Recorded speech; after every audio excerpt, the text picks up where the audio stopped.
In today's video, I'll be discussing why you don't need an expensive cube to get fast at speed cubing. Make sure to stay to the end of the video, and I will go over why budget cubes will overtake flagship cubes. To get started, the cube on my left is a Yoshinoya Magic M, and the cube on my right is a GTS 3M. Before we get into this though, let's go over some basic information about each of these cubes and how much they cost.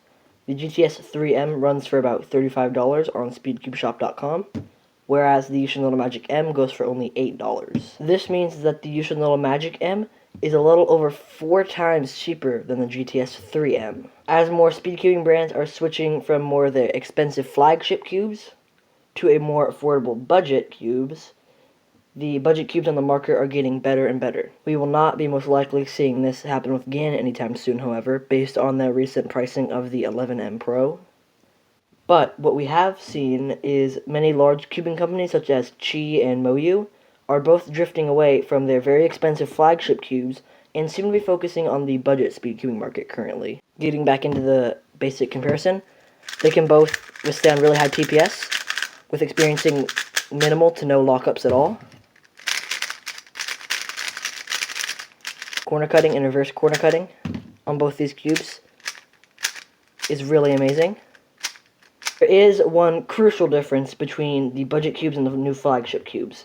These are the customization options.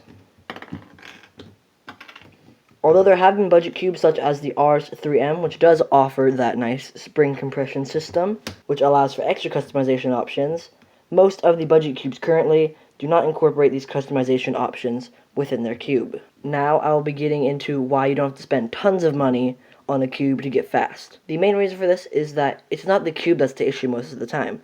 I know, you probably heard this tons of times already, but I just really want to reinforce it because it's extremely important to remember.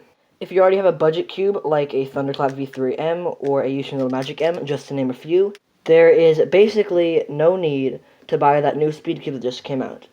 It may be a tiny bit better than the cube you currently have, but more times than not, the cube won't be much better than the one you're currently using.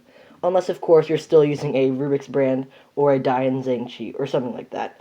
Then you should definitely go for an upgrade. To give a quick example on this, say you already have a GAN 356 Air, then you don't necessarily need to get the new GAN 11M Pro. That is unless you want the new customization options and a little bit of change in weight. But to get fast, all you need is a semi-decent cube. There is no need to always buy top-of-line cubes that come out very rapidly. I actually average about the same on both these cubes, the expensive and the budget option. If anything, I actually average faster on the budget cube most of the time. Now, getting on to a very hot topic, why I believe budget cubes will overtake expensive flagship cubes. As you may know, the price of flagship cubes have grown exponentially over the past few years.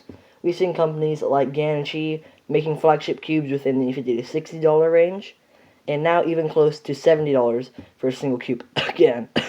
Although these flagships are great and all, myself actually maining one of the older flagship cubes, the GTS 3M, with the price constantly going up and not a lot of improvement happening in between cubes, I really just can't seem to justify buying an extremely expensive WRM 2020 cube when the Rs 3M 2020 is just as amazing and also has the elasticity adjustment. As I have previously stated, these big companies are starting to push out more budget cubes, as many cubers don't see the point in spending all that money on a cube when you can just get a budget cube that can be just as good, or in some cases, even better. This just goes to show you don't need to spend a ton of money to get a new cube when the budget options are just as good, and sometimes even better than the expensive cubes. And that these new budget cubes might just overtake the expensive flagships. If you found this video to be helpful in any way, or you enjoyed it, please subscribe to the channel. It would be greatly appreciated.